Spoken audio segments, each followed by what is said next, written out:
All right, let's dive into productivity. Research has identified productivity as the dimension from the domain of classroom organization that has the biggest impact on student outcomes. I'm going to say that one more time because it's pretty important.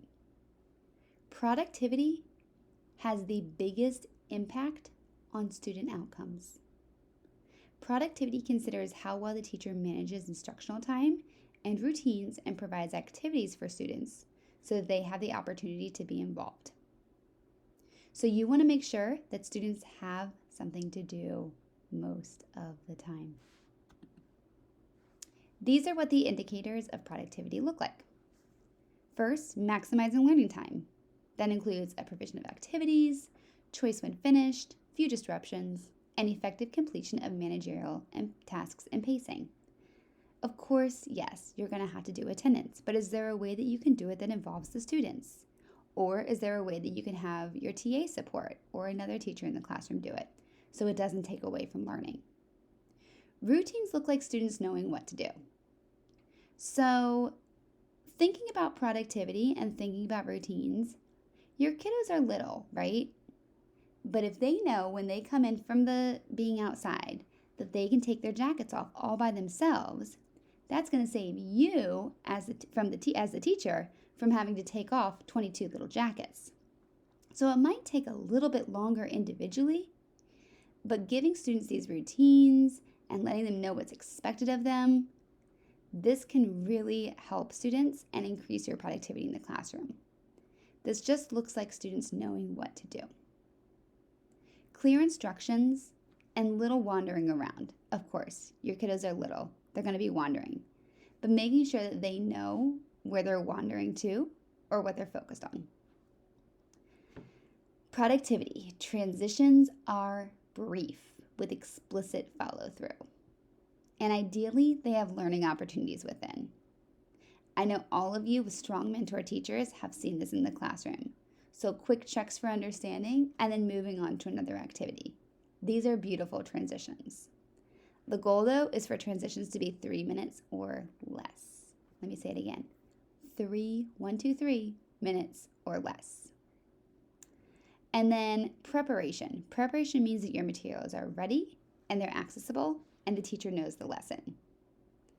That means you're looking at the lesson ahead of time, maybe even a week in advance, to make sure you have all the materials ready. For me, when I led small groups, this meant that every night or every day before I left the school building, felt like night at this time of year when it's so dark outside, I would go through and I would have a crate for each of my small groups.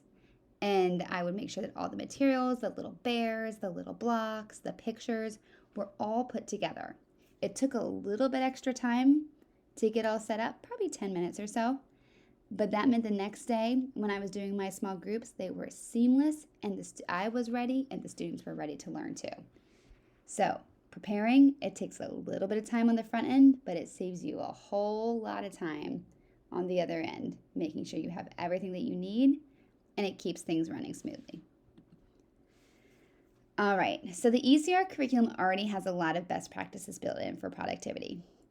Most lessons have scaffolded strategies, which can support a variety of student learning. Routines are important and they provide predictability. ECR has a schedule that you should be following that can easily be printed and adjusted to align with your day. Transitions need to be quick and clear, but they also include learning opportunities. And an easy way to do this is to consider the checks for understanding and the lesson that you just taught. The odds are that it can be tailored to a transition. For example, if you're reading the Calm Body book, which was earlier this year, but very good for refreshing this time of year, students are asked to practice different types of stretches modeled after things found in nature. A great transition would be for students to show one of their favorite stretches from the book before they go off to the next activity.